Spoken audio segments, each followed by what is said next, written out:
What's up, KG? Kung may nagsabi sa'yo nakikita ka habang naglalaro, matutuwa ka ba o matatakot? Kaso kung hindi mo naiintindihan kung saan nanggagaling yung pera, baka ikaw na yung sunod na mawalan. Gaming tokens, future ba talaga? O bagong version lang ng collapse na nakita na natin dati? Pag-usapan natin. Let's go! Balik tayo sa reality. Axie lesson.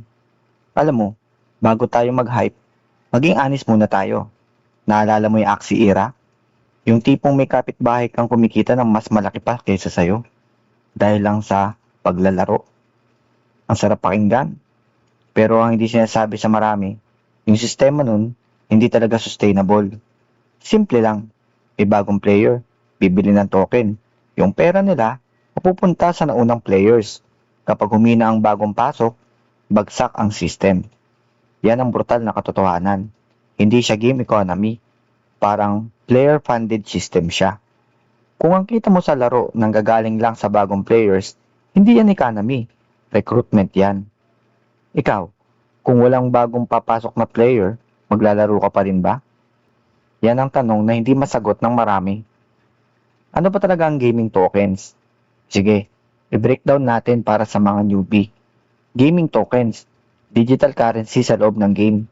Halimbawa, pang-reward, pang-update, pang-upgrade, pang-trade ng items. Parang normal lang, di ba? Pero may twist. Pwede mo silang ibenta sa totoong buhay. Sample, imagine mo may game ka, nakakuha ka ng rare na sword. Pwede mong ibenta, magiging totoong pera siya. Maganda pakinggan, pero dito nagsisimula yung problema. Saan nanggagaling ang pera? Ito yung pinaka-importante. May tatlong posibleng pinanggagalingan ito. Una, sa mga new player. Ito yung pinaka-common at pinaka-delikado. Pangalawa, investor. Mga VCs or mga whales na naglalagay ng pera. Real demand sa game. Ito lang ang sustainable. Ang problema, 90% ng gaming tokens ngayon nasa number 1 o number 2, hindi sa number 3. Meaning, kung hindi mo gagamitin yung token dahil fun yung game, kundi dahil kikita ka at delikado yan. Future ba talaga? Ito yung honest take ko. Gaming tokens will exist, pero hindi lahat. Ang future, games na masaya kahit walang pera. Tokens na optional, hindi required. Economy na player-driven, hindi hype-driven. Ang mga mamamatay in the future, click turn, mechanics, grind para kumita. Systems na dependent sa new players. Bakit pa ulit-ulit ang collapse? Simple lang. Greed plus hype plus ignorance. Ang pattern, gagawa ng bagong game. Yung influencer ipropromote. Yung mga early players lang kikita. Yung mga late na players bibili. Hanggang sa masira na yung sistema. At sisisihin ang market. Pero ang reality, design problem siya.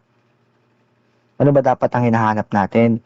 Kung seryoso ka sa gaming tokens, ito dapat yung titignan mo. Gameplay first. Tanungin mo yung sarili mo, kung walang kita, lalaruin ko ba ito? Kung hindi, red flag na yan. Token utility, hindi lang reward. Dapat ginagamit sa crafting, ginagamit sa gameplay, may dahilan para i-hold. Economy balance, may sync ba? Meaning, may paraan para mawala ang token sa system? Hindi lang puro mint ng mint. Real talk. Most gaming tokens ngayon, hindi pa ready. Hindi dahil scam sila lahat, kundi dahil experimental pa. Hindi pa mature ang design. Mas inuuna yung hype kaysa sa gameplay. Kaya kung papasok ka ngayon, treat it as high-risk experiment, hindi stable income. Kung bibigyan ka ng choice, fun game na walang kita, o boring game na may kita, anong pipiliin mo? Diyan mo makikita kung saan ka talaga babagsak. Ito yung hindi sinasabi sa marami.